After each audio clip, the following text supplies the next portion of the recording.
Each of or every of.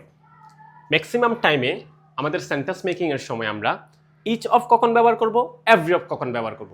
আদৌ কি each of ব্যবহার করা সঠিক নাকি এভরি অফ ব্যবহার করাটা সঠিক, সেটা নিয়ে আমরা কনফিউশনে পড়ে যাই। আই হোপ তোমাদের এই ভিডিও দেখার পর কি ইচ অফ ব্যবহার করব নাকি এভরি অফ ব্যবহার করব সেটা নিয়ে যে কনফিউশনে তোমরা পড়ো সেটা আর হবে না।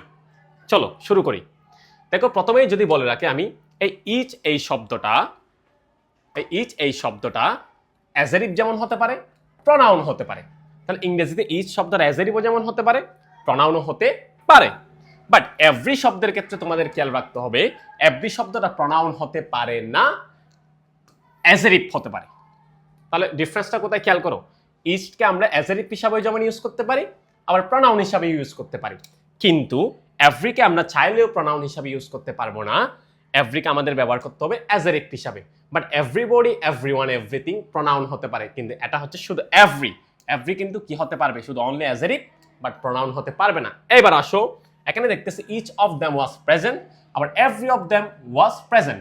এই যে একটাকে আমি কারেক্ট বলতেছি আর একটাকে আমি রং বলতেছি, বাট হোয়াই?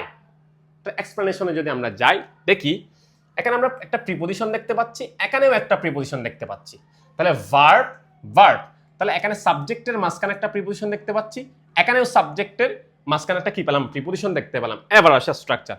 আমরা জানি সাবজেক্টের মাঝখানে যদি প্রিপোজিশন থাকে, প্রিপোজিশনের আগে যা থাকবে সেই জায়গাটা হবে শুধুমাত্র নাউন বা প্রনাউনের।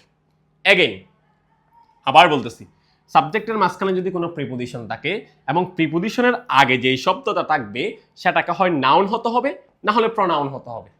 তাহলে এবার আসো, প্রিপোজিশনের আগে এখানে পেলাম ইচ, এখানে পেলাম এভরি। তাহলে এই জায়গাটায় আমাকে কি লিখতে হবে, নাউন অর প্রনাউন। প্রিপোজিশনের এই আগের জায়গাটায় আমাকে কি লিখতে হবে, নাউন অর প্রনাউন। আবার আমরা কি পড়ছিলাম, ইচ শব্দটা অ্যাজেরিভ যেমন হতে পারে, প্রনাউন হতে পারে। তাহলে ইচ শব্দটা প্রিপোজিশনের আগে এখানে আমি কি পেলাম, প্রনাউন। বাট এভরি শব্দটা অ্যাজেরিভ হতে পারে, বাট প্রনাউন হতে পারে না। তাই আমি তো জানি প্রিপোজিশনে সাবজেক্টের জায়গায় প্রিপোজিশন থাকলে প্রিপোজিশনের আগের জায়গাটা নাউনের অথবা প্রনাউনের, সেখানে কোনো অ্যাজেরিভের জায়গা নেই। কিন্তু আমি তো জানি এভরি শব্দটা প্রনাউন হতে পারে না, তাহলে প্রিপোজিশনের আগে কি এভরি বসাটা ঠিক হবে? নো। তাহলে এই জন্যই আমরা সেন্টেন্সে each of them was present বলতে পারলেও আমরা সেন্টেন্সে এভরি অফ দেম বলতে পারবো না। ক্লিয়ার? কেন কেন বলতে পারো না? কারণ এভরিটা প্রনাউন নয়।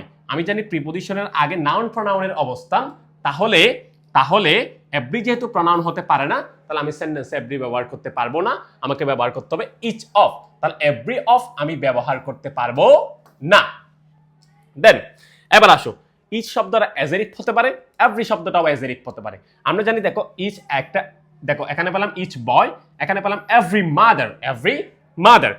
তাহলে দেখো ইচের পর আমি যে বয় পেলাম, বয় একটা কমন নাউন পেলাম, আর মাদার শব্দটাও একটা কমন নাউন পেলাম। তাহলে নাউনের আগে আমরা জানি কার অবস্থান হয়, নাউনকে ডেসক্রাইব কে করে, অ্যাজেরিভ। তাহলে নাউনের আগে আমি কার অবস্থান পেলাম, এখানে অ্যাজেরিভ।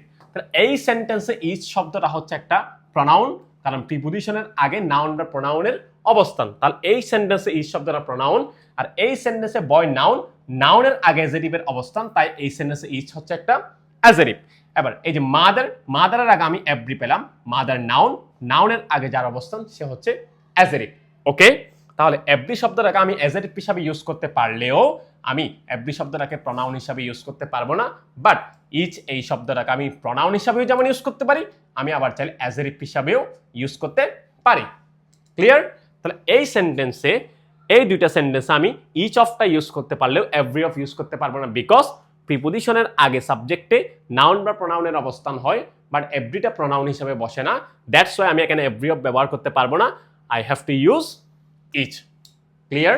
আই হোপ তোমরা সবাই খুব ভালো করেই বুঝছো কেন আমি এখানে ইচ অফ ব্যবহার করতে পারলেও এভরি অফটা কেন ব্যবহার করা যাবে না। Thanks for watching this video. I hope তোমাদের সাথে আবারও দেখা হবে নতুন কোনো একটা ভিডিও নিয়ে। ততক্ষণ পর্যন্ত আমাদের সাথেই থাকো। ধন্যবাদ। আসসালামু আলাইকুম।